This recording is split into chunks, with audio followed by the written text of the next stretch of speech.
for the Ghanaians, they make just 2 changes. In goal, Benjamin Asare comes in. Kojo Apong comes into that center back position. The curiosity with this team is, will they stick with the back 4 that we saw them play against Austria, which they lost 5-1, or will they shift to their more familiar 3-back system? But I'm looking at Thomas Partey to really own that midfield. Still looking for more from Antoine Semenyo to really contribute in the attack. Otto under a lot of fire and a lot of pressure coming off of that embarrassing loss and humbling loss, in his own words, against Austria just a few days ago. Meanwhile, Julian Nagel's been thrilled with what he saw on the attacking side of the field, but obviously some concerns defensively, which continues to be the big question mark surrounding the 4-time World Cup champions. Antoine Semenyo in great form for club. Bit of a question mark for country. But this Ghanaian side has lost their last 4 games in a row. They've only scored 1 goal in those last 4. And could use with a major confidence boost against a team that, of course, has so much talent at their disposal. But are looking to make their mark and at the bare minimum get to the knockout round this summer. This is just a little more than 70 days away in North America. Sent in towards the back stick, available for Antonio Rudiger.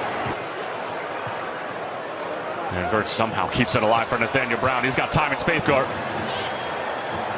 Has got to win it back in the middle of the park, and it should be a foul in favor of the in the first 45 minutes. Clever little dummy, Nathaniel Brown for Pascal Gross, and couldn't quite open up his hips.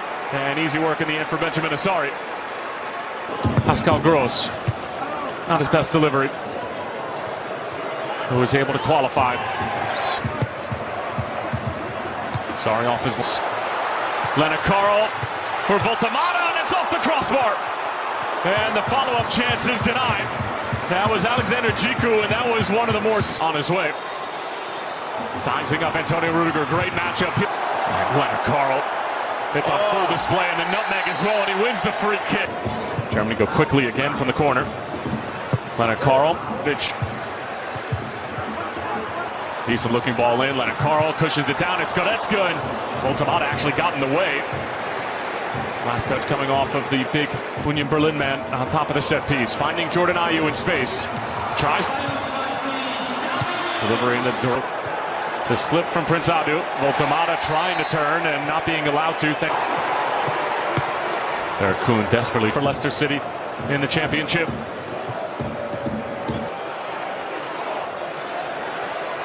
Then playing as a... Kimmich standing over it. And will be round. And that's a decent looking effort that had the interest of Asare for a moment. Kimmich. Great little ball over the top, cushion down. It's Undav! Well, how fitting is that for the Stuttgart man? The recipient of a silky smooth German move.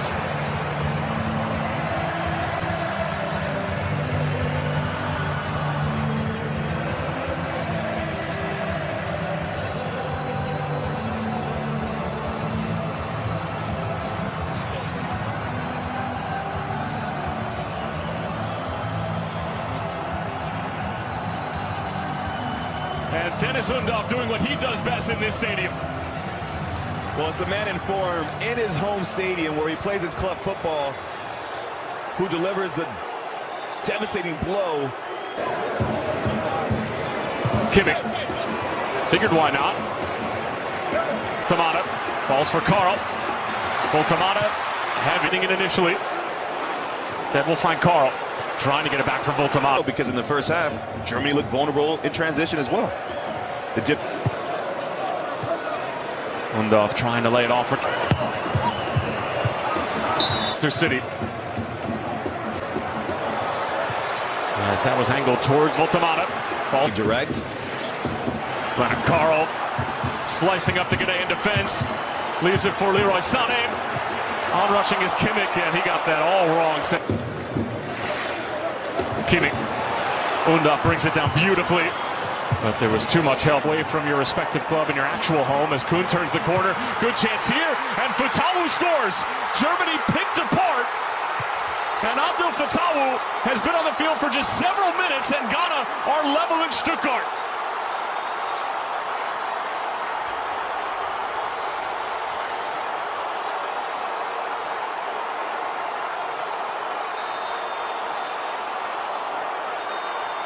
despite Germany's dominance for large spells in this game, the vulnerability was there defensively. And the feeling was always one of such that if Ghana could just execute and be clinical with one of these chances, there was a moment to be had. And going in this second half. Third studying it through. It's Kai Havertz peeling it back. Good opportunity, and it's just wide from Voltemata. And the first sign of life from Germany in the attacking third tonight. Well, how does he make them a little bit better and disciplined defensively? He has the green light to go and find space as he sees fit. As here comes the back in that last situation, and wingback Derek Collins just gets caught ball watching. And here is Ghana exposed again, and that's a rough challenge along the back line for Ghana.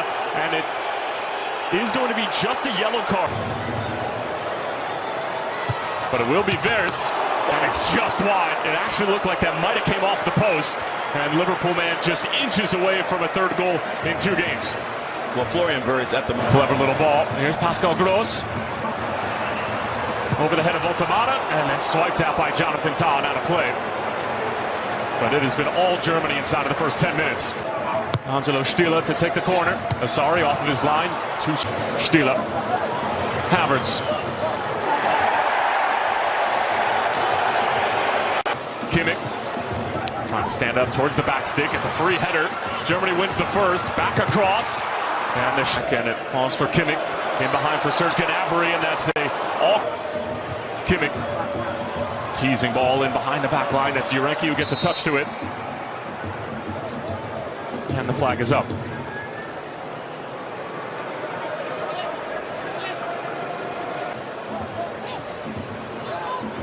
Back for the Brighton man Gross as he sends. Slip here allows Serge Gnabry to get on the ball. Now Kai Havertz and Schlotterbeck. It's not a bad looking ball. Bounces in front of cup, but the expectation should be for a country of Ghana's stature in the game that they qualify for both without it. Was waiting for it at the edge of the penalty area. That was Prince Adu, who was also in the neighborhood, and then a first time. Give you that go ahead. Here's Wirtz again, weaving his way through, and a block in front coming from Jonas Ajete.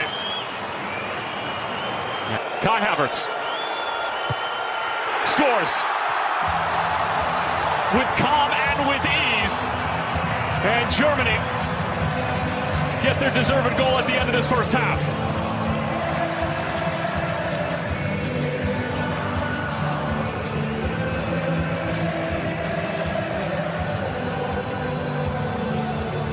Germany definitely had to be patient, and it took until stoppage time in this first half for them to break the deadlock, and it's Kai Havertz from the penalty spot. Calm and composed as you like. The Arsenal man steps up to get his 21st international goal. In a first half that saw Germany. That's Ayew on the turn. Got the cross away. Semenyo working on Kimmich. One of the first real clear possession opportunities. Kojo Apong being chased down by Serge. Brown from the left wing. Wirtz. Kimmich waiting for it, and the foul's going to be called. Nathaniel Brown once more was able to. Caleb Jurenki and company doing their defensive duties. Naturally, Germany are playing with. Gnabry thought about it before it could reach Gnabry. Havertz. Kojo Apong able to deny. Voltemata. Oh, he doesn't hit the target. Here's Kimmich again, looking for that ball being stood up right around the penalty. Prince Adu trying to utilize his pace against Nathaniel Brown in the Frankfurt. But Adu having to change something defensively as that can also contribute with goals.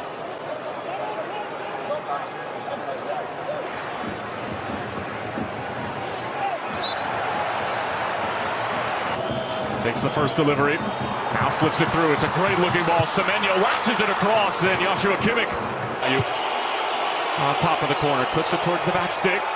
Partey wins the first header. Semenyo up for the second. Heading into this World Cup as that ball in behind is a delicious one for Voltemata. Leaves it for Florian Wirtz. But the offside flag is up. It was on the initial run from Voltemata. And that'll deny Florian Wirtz his 5th goal involvement in 2 games.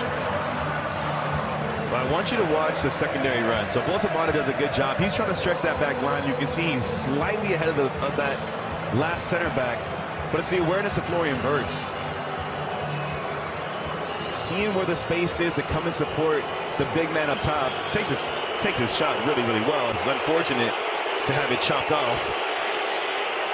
But to your point there about the transition moments for Ghana, Germany had looked vulnerable on that last chance defensively. Nathaniel Brown does an incredible job against Prince Adu 1v1 situation where there's acres of space around him, but he's patient, doesn't dive in, just waits for that. The possession tilt has definitely been in favor of Urenke. Just Asari off his line again. He's not been bashful about doing that. Kimmich, delicious looking ball. Asari got a touch to it. It's loose in front. Still pinballing around. It's Jonathan Todd. He sends it over the crossbar. Looking for his second goal in 2 games. It sat up ever so nicely. Havertz, good feet. And he wins the free kick and gets it. And here come the Black Stars through Prince Adu. Sizing up Nathaniel Brown. Adu chopping the lineup that has been put in place in the attacking third over the past 2 games. Diallo continues to try to regain his match fitness coming off that injury in club. First half warm up in. Here's Brown. Ayu in towards Semenyo. Gross. Excellent ball in for Havertz. Takes it in the middle of the field by Ghana. Motamata with quick feet attempted to find Pascal Gross, but the foul is going to be called again. Inch perfectly. Urenke offs it in. Taz.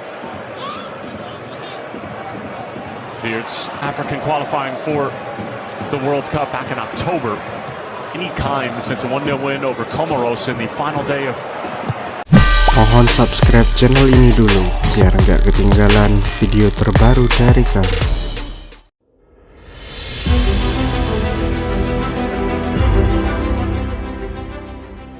Pertandingan antara Jerman dan Pantai Gading di FIFA World Cup 2026 akan menjadi salah satu pertandingan paling menarik dan dinantikan. Kedua tim memiliki sejarah yang kaya dalam sepak bola dan selalu memberikan perlawanan sengit di ajang internasional. Dalam pertemuan ini, kita akan menyaksikan pertarungan antara kekuatan teknis Jerman dan kekuatan fisik Pantai Gading. Secara historis, Jerman dikenal sebagai salah satu tim terkuat di dunia dengan gaya bermain yang sangat terorganisir dan disiplin. Mereka memiliki kemampuan untuk menguasai permainan dan menciptakan peluang gol dengan sangat efektif. Sementara itu, Pantai Gading memiliki kekuatan fisik yang luar biasa dan kemampuan untuk mengimbangi lawan dengan gaya bermain yang lebih agresif. Pertemuan ini akan menjadi ujian bagi kedua tim untuk menunjukkan kemampuan mereka dan memperebutkan tiket ke babak selanjutnya. Jerman cenderung menggunakan formasi kemenangan dramatis 3 dengan 3 gelandang yang sangat kuat dan 2 pemain sayap yang cepat dan lincah. Mereka juga memiliki kemampuan untuk bermain dengan sangat fleksibel sehingga mereka dapat beradaptasi dengan situasi permainan yang berbeda-beda. Dalam beberapa pertandingan terakhir, Jerman telah menunjukkan kemampuan untuk menguasai permainan dan menciptakan peluang gol dengan sangat efektif. Pantai Gading di sisi lain cenderung menggunakan formasi hasil mengejutkan pertandingan seru dengan 2 gelandang yang sangat kuat dan 1 pemain tengah yang bertindak sebagai playmaker. Mereka juga memiliki kemampuan untuk bermain dengan sangat agresif sehingga mereka dapat mengimbangi lawan dengan gaya bermain yang lebih fisik. Dalam beberapa pertandingan terakhir, Pantai Gading telah menunjukkan kemampuan untuk menciptakan peluang gol dengan sangat efektif, terutama melalui serangan balik yang cepat dan lincah. Salah satu kelemahan Jerman adalah kemampuan mereka untuk menghadapi lawan yang memiliki kekuatan fisik yang luar biasa. Mereka cenderung kesulitan untuk menghadapi lawan yang dapat mengimbangi mereka dengan gaya bermain yang lebih agresif. Sementara itu, kelemahan Pantai Gading adalah kemampuan mereka untuk menguasai permainan dan menciptakan peluang gol dengan sangat efektif. Mereka cenderung kesulitan untuk menghadapi lawan yang dapat menguasai permainan dan menciptakan peluang gol dengan sangat efektif. Salah satu faktor penentu kemenangan dalam pertandingan ini adalah kemampuan kedua tim untuk menguasai permainan dan menciptakan peluang gol dengan sangat efektif. Jerman memiliki kemampuan untuk menguasai permainan dan menciptakan peluang gol dengan sangat efektif. Tetapi mereka juga harus waspada terhadap kekuatan fisik Pantai Gading yang dapat mengimbangi mereka dengan gaya bermain yang lebih agresif. Faktor lain yang penting adalah kemampuan kedua tim untuk menghadapi tekanan dan stres dalam pertandingan. Jerman memiliki pengalaman yang luas dalam menghadapi tekanan dan stres dalam pertandingan, tetapi Pantai Gading juga memiliki kemampuan untuk menghadapi tekanan dan stres dengan baik. Pertemuan ini akan menjadi ujian bagi kedua tim untuk menunjukkan kemampuan mereka untuk menghadapi tekanan dan stres dengan baik.